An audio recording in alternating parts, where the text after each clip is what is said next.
Hello students, आज के इस लेक्चर में मैं स्टार्ट करने वाली हूँ थर्ड पॉइंट, साझेदारी पेढ़ी के वार्षिक हिसाब। साझेदारी पेढ़ी के वार्षिक हिसाब के 5 है खाता है। 5 खाता में पहला खाता आज हम देखेंगे व्यापार खाता। व्यापार खाता के बारे में हम जानेंगे। अगर हम व्यापार खाता का नमूना देख लेंगे तो उसमें यही सब लिखा हुआ है।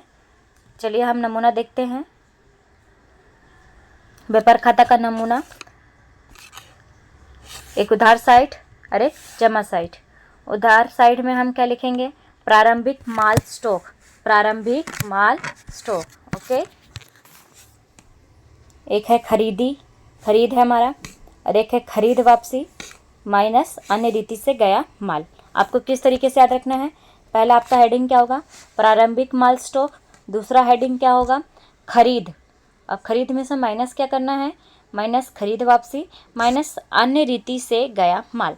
खरीद वापसी का मतलब जानते हैं, आपने कोई माल खरीदा है, वह गलत आ गया हो या फिर टूट गया हो या फिर कोई भी कारण हो के वजह से आपको उस माल को क्या करना पड़ा? वापस करना पड़ा, तो हमारा क्या हो जाएगा? खरीद वापसी। अन्य रीति से गया माल, इसमें भी अन्य कारण आ सकते हैं। पहला हेडिंग क्या है? प्रारंभिक माल स्टॉक। आपको ये याद करना बहुत ज़रूरी है। आपको अगर नमूना याद रहा तो आपके लिए बहुत इजी रहेगा। सबसे पहले आपको याद भी करना पड़ेगा। दूसरा, आपको माइंड में रखना पड़ेगा कि व्यापार खाते में क्या एंट्रियाँ हो सकती है, व्यापार खाते का मतलब क्या होता है, ये चीज़ रखना पड़ेगा माइंड में, तभी ये एंट्रियाँ और ये नमूना याद होगा आपको। पहला क्या है? प्रारंभिक माल स्टॉक।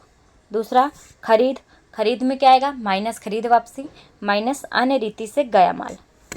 अब दूसरा है, ये हमारा तीसरा हेडिंग होगा। ये हमारा पहला हेडिंग, ये हमारा दूसरा हेडिंग और ये हमारा तीसरा हेडिंग है। माल की खरीदी से संबंधित खर्च। हम माल खरीदते हैं तो माल से संबंधित खर्च होगा। जैसे कि हमने टीवी और फ्रिज लिया है। अब टीवी और फ्रिज लिया है तो उसको दुकान से अपने घर तक लाने के लिए खर्चा तो लगेगा।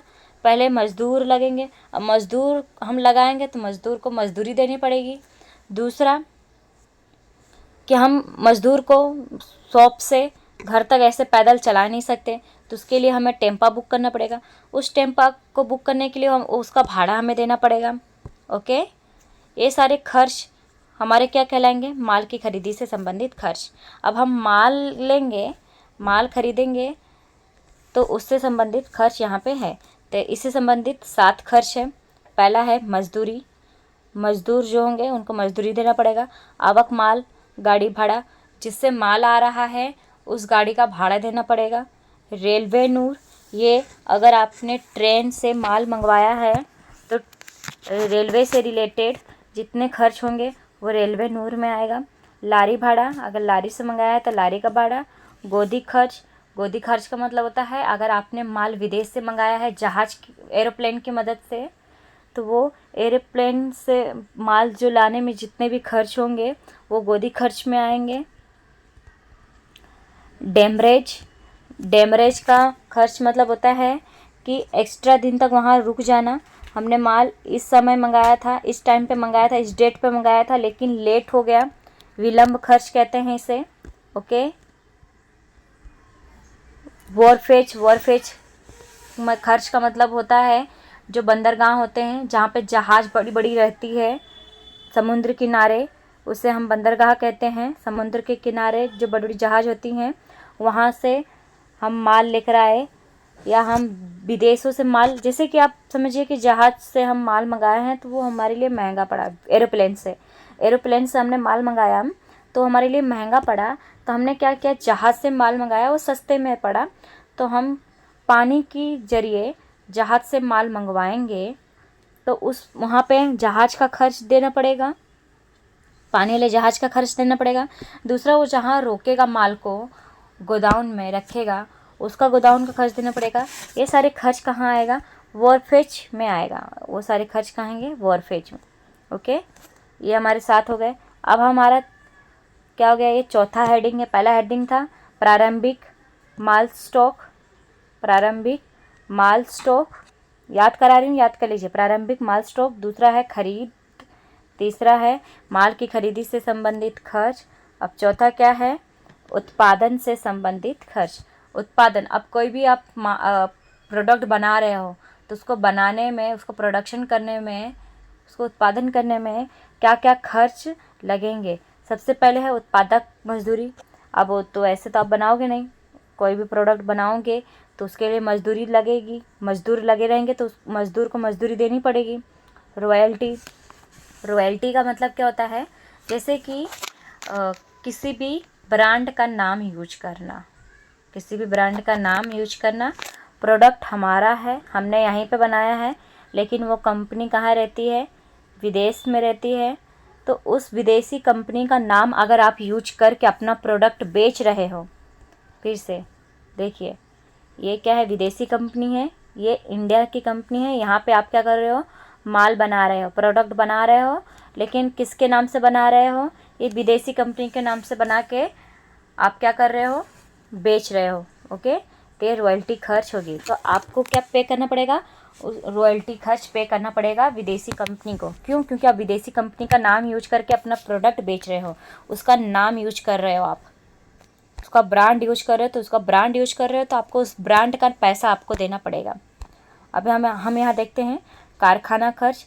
कारखाना खर्च में क्या क्या होगा, भाड़ा आएगा कारखाना का, कर मतलब टैक्स, बिजली आएगी, ईंधन आएगा, कोयला आएगा, गैस, ये सारे खर्च इसमें आएंगे।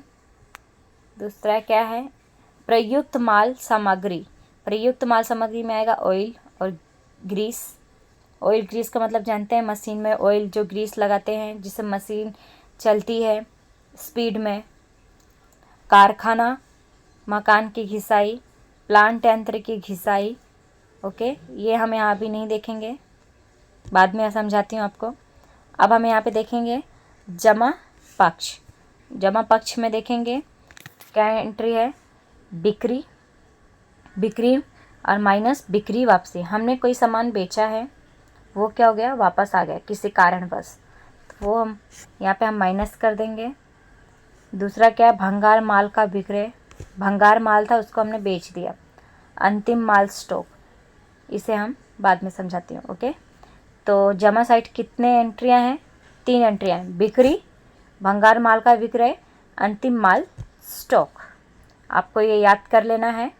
ओके, अब हम यहाँ देखते हैं ये सकल हानि और ये सकल लाभ का मतलब क्या होता है, चलिए देखते हैं। यहाँ पे 100 आया टोटल, और यहाँ पे जोड़ने पे कितना आ रहा है, 90 आ रहा है। कितना आ रहा है, 90 आ रहा है। जमा साइड का टोटल 100 आ रहा है, उधार साइड का टोटल जोड़ने पे 90 आ रहा है। तो सबसे ज़्यादा किसके साइड है, जमा के साइड। तो यहाँ के बराबर हम क्या कर देंगे, जमा साइड जितना है उतना हम उधार साइड में भी कर देंगे। अब हम क्या करेंगे, जमा का टोटल को हम क्या करेंगे, उधार के टोटल से माइनस कर देंगे। तो 100 माइनस 90, तो हमारा क्या आ गया, 10। अंतर हमारा कितना आ गया, 10। तो इस 10 को हम क्या कहेंगे, सकल लाभ। इस अंतर को हम क्या कहेंगे, सकल लाभ। अब सकल हानि का मतलब क्या होता है, सकल हानि का मतलब होता है उधार साइड टोटल 100 आ गया और इसे जोड़ने पे आया हमारा 90। ओके, 90 आया, तो सबसे ज़्यादा किसकी किसकी टोटल है, उधार की, और जमा की क्या है, कम है। तो यहाँ पे हम क्या कर देंगे, 100 एंट्री हम मिला देंगे। अब इसका अंतर कितना होगा, 10। तो ये जो अंतर है ये हमारा क्या है, सकल हानि है। ओके, समझ में आया? आई होप आपको ये वीडियो समझ में आ रहा है। आप एक चीज़ और याद रखिए, उधार साइड हम वही एंट्री करेंगे। आप व्यापार खाता को बनाते समय ये याद रखिएगा कि आप कंपनी के मालिक हो। ओके, आपके लिए क्या खर्चा है और आपके लिए क्या आय है, ओके, वो आपको पता होना चाहिए। यहाँ पे जितना भी कुछ लिखा है ये हम मतलब कंपनी, ये कंपनी का खर्चा है और ये कंपनी का आवक है। ओके, बेचेंगे पैसा आएगा, भंगार माल बेचेंगे पैसा आएगा, अंतिम माल स्टॉक हमारा जमा है। ओके, अब उधार साइड में खरीदेंगे, पैसा गया, गया पैसा। ओके, माल की खरीदी से समझ मजदूरी, अब मजदूरी देंगे तो कंपनी में से पैसा जा रहा है, कंपनी में से पैसा क्या हो रहा है, जा रहा है, तो ये क्या है, खर्च है, तो उधार। एक चीज़ याद रखिए, पैसा आए तो जमा, पैसा जाए तो उधार। कंपनी में पैसा आए तो जमा, कंपनी में से पैसा जाए तो उधार। अब आवक मालगाड़ी, ये कंपनी को पैसा भरना पड़ रहा है, तो ये क्या है, खर्चा। खर्चा कहाँ जाएगा, उधार में। रेलवे नूर, ये भी खर्चा है। लारी भाड़ा, ये भी खर्चा है। गोदी खर्च, डेमरेज, वॉरफेज, ये सारे क्या हैं, खर्च है। और ये खर्च कौन देगा, कंपनी देगी। कंपनी पैसा दे तो उधार साइड, कंपनी के पास पैसा आए तो जमा साइड। ये नियम याद रखेंगे तो आपको ये सम और ये चैप्टर बहुत इजी लगने लगेगा। आई होप आपको ये चैप्टर समझ में आ रहा है।